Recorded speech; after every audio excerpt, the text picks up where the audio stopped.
पुरुषोत्तम श्री राम का चरित्र गुणों से भरा हुआ है।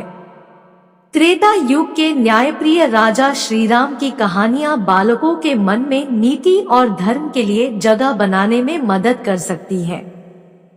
इतिहास के दो महान कवियों ने रामायण की कथा लिखी है। महर्षि वाल्मीकि ने संस्कृत में रामायण और तुलसीदास ने अवधी भाषा में रामचरितमानस को लिखा। बच्चों के लिए ये दोनों भाषाएं कठिन हो सकती हैं। इन कहानियों की मदद से आप अपने बच्चों को इतिहास के बारे में जानकारी दे सकते हैं। रामायण की कहानियां भारत की महान संस्कृति का उदाहरण है।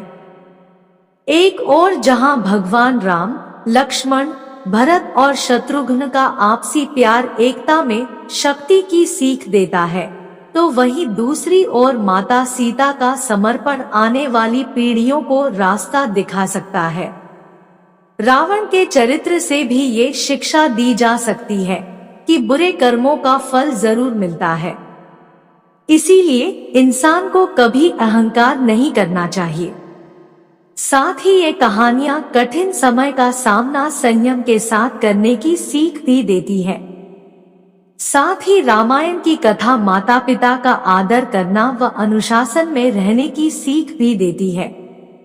आप इन कथाओं के जरिए बच्चों को बुराई पर अच्छाई की जीत का पाठ सिखाते हुए उनके मन में अच्छे संस्कारों को विकसित कर सकते हैं। आज की कहानी है माता सीता के जन्म का जन्म। माता सीता के जन्म को लेकर कई कहानियां प्रचलित हैं। कोई कुछ कहानी सुनता है तो कोई कुछ। इसलिए साफ साफ कहना मुश्किल है कि सीता की माता कौन थी। सीता के जन्म से जुड़ी हम ऐसी ही एक प्रचलित कहानी सुना रहे हैं। एक बार लंकापति रावण के तप से खुश होकर भगवान ब्रह्मा उसे वरदान मांगने को कहते हैं। रावण उनसे अमर होने का वरदान मांगता है। ब्रह्मा जी उसे अमर होने के अलावा कोई दूसरा वरदान मांगने को कहते हैं। रावण वरदान में मांगता है कि मुझे सुर, असुर, पिशाच, नाग, किन्नर या अप्सरा कोई भी न मार सके। रावण मनुष्य द्वारा न मारे जाने के बारे में नहीं बोलता है, क्योंकि वह मनुष्य को तिनके के समान समझता था। वरदान पाने के बाद रावण हर तरफ तबाही मचाना शुरू कर देता है।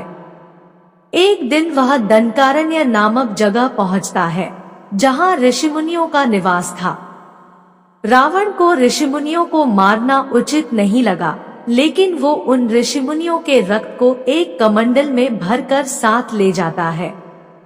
वह कमंडल गृत्समद ऋषि का था, जो पुत्री की लालसा में माता लक्ष्मी से प्रार्थना करते थे कि वह उनके घर पुत्री के रूप में जन्म ले। इसके लिए गृत्समद ऋषि रोजाना पूजा पाठ के दौरान पवित्र मंत्र पढ़कर दूध की कुछ बूंदें कमंडल में डाला करते थे, जिसमें रावण रक्त भरकर अपने साथ ले गया था। रावण कमंडल को लंका ले गया और वह पहुंचकर कमंडल अपनी पत्नी मंदोदरी को देकर कहता है, यह विषैले रक्त से भरा है, इसे संभाल कर रखना और किसी को मत देना। कुछ दिन बाद विहार के लिए रावण किसी पर्वत पर चला जाता है। मंदोदरी को इस तरह रावण का जाना अच्छा नहीं लगता है। वो मृत्यु प्राप्त करने के लिए कमंडल में भरे विष का पान कर लेती है। कमंडल के रक्त को पीने के कुछ समय बाद मंदोदरी गर्भवती हो जाती है। गर्भवती होने के बाद मंदोदरी घबरा जाती है कि महल में मौजूद अन्य लोग उसके बारे में क्या सोचेंगे। फिर मंदोदरी तीर्थ यात्रा का नाम लेकर कुरुक्षेत्र चली जाती है। वहां मंदोदरी एक बच्ची को जन्म देती है, लेकिन लोकलाज के चलते वो उसे एक कलश में रखकर जमीन में दफना देती है। कुछ दिनों बाद राजा जनक भी कुरुक्षेत्र जाते हैं। जब वह जमीन में हल चलाते हैं तो उन्हें वहां कलश मिलता है, जिसमें मंदोदरी ने बच्ची को रखा था। बच्ची को कलश से निकालते ही आसमान से फूलों की वर्षा होने लगती है और साथ में आकाशवाणी भी होती है। आकाशवाणी में राजा जनक द्वारा उस कन्या के लालन पालन की बात कही जाती है।